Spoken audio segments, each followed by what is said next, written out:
This is the Leon Cupra 300. Yeah, you know, like the film with the...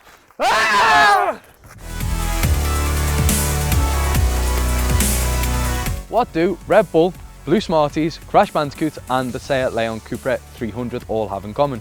They all set me a little bit loopy. But you're not here to find out about how hyper caffeine makes me or how insane Crash Bandicoot makes me. Because you're here for the Leon, and it's a beast.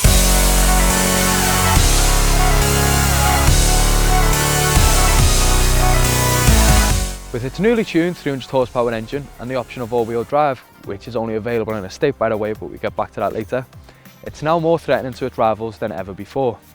The only exterior tweak is that 300 badge on the back, but apart from that, it's the same sleeper it's always been. So let's take it out and see what Seat are shouting about. Oh, I may be a wee bit of a Cupra fanboy, by the way.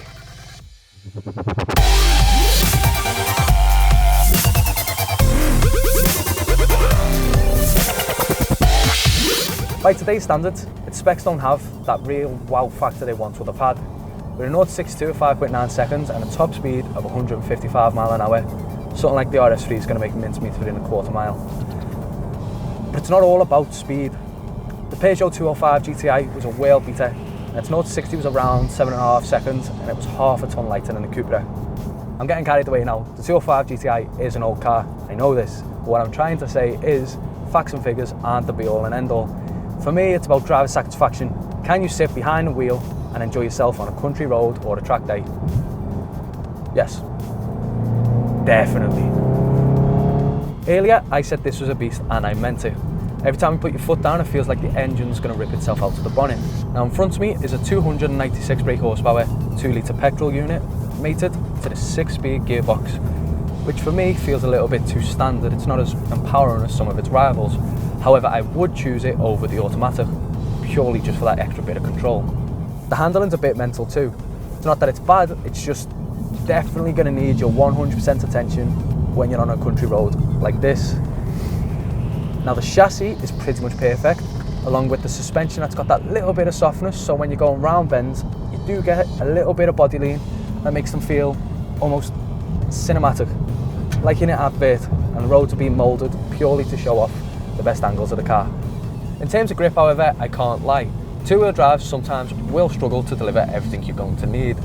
When you're getting used to its limits, you'll be very thankful your leather is black. I personally prefer that extra challenge though.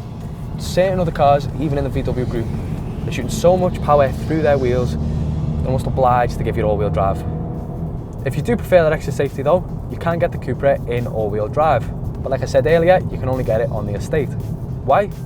Well, basically, the Cupra ST is built up from the Experience model, which already has four-wheel drive. So here's hoping they bring it over to the hatch soon. Another thing I must mention is the 4 driver select mode you get. So if you just press this button here, you get Comfort, Sport, Cupra, my favourite, and Individual. Now, Individual mode is really good. It lets you change the car's setup, so if you want more throttle response but lighter steering, Individual's the mode for you. Now, I know only people in the know can tell the difference between a Cupra and the standard Leon, due to its subtle exterior tweaks. But for me, that's part of its charm. It doesn't scream at you like the Focus RS or the Type R. You can be sat at the lights next to pretty much anyone and leave them for dust before they can even read those magic words on the rear hatch. Oh, and do yourself a favour, Google the Seat Leon Cup Racer Edition.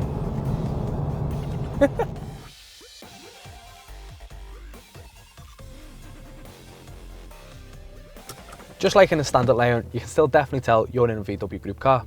It's simplistic but stylish, with enough plushness to know you bought quality. There are some cheaper feeling plastics down there, but in a car like this, you're looking at the road, not at your knees and toes. Knees and toes. The Cupra gets a couple of other upgrades too as standard. On the outside you get front and rear bumpers, 19-inch alloys and Cupra branded brakes. On the inside you get a cool little door plate, Cupra badges and these seats, which I prefer to the old ones, but they still sometimes leave you a little bit vulnerable on the apexes. If you're serious about driving though, you can get bucket seats as a £1,300 option. But apart from that, it's pretty much a standard Leon in here, which is probably going to upset some serious hot hatch fans. Similar to the front, the rear and boot are the same as the standard Leon, so if you want to find out more, click up there for Ryan's review. With 158 grams per kilometre and a claimed 40.9 mpg, the Leon's pretty efficient for a hot hatch. But let's be honest, no one is going to be hitting that figure. It's also priced at just over 30 grand, which is competitive to its rivals, but is surprisingly only slightly cheaper than VW's Golf R. I think for a long time now, Seat's Little Rocket has been overlooked for more obvious and recognised hot hatches, but they're really starting to throw the weight around and making the rest of the automotive world sit up and listen to what they have to say. It may not be the most obvious choice in the world, it won't break the land speed record, and it won't turn 100 heads like the Type R. But I honestly do believe this is a very realistic choice for the car buyer who wants to have fun after dropping the kids off at school. All I can say is try one out before you buy a more obvious choice. If you'd like to learn more about the Leon, click on screen now. If you'd like to watch another video, click the other link. If you haven't subscribed yet, what are you doing, bruh?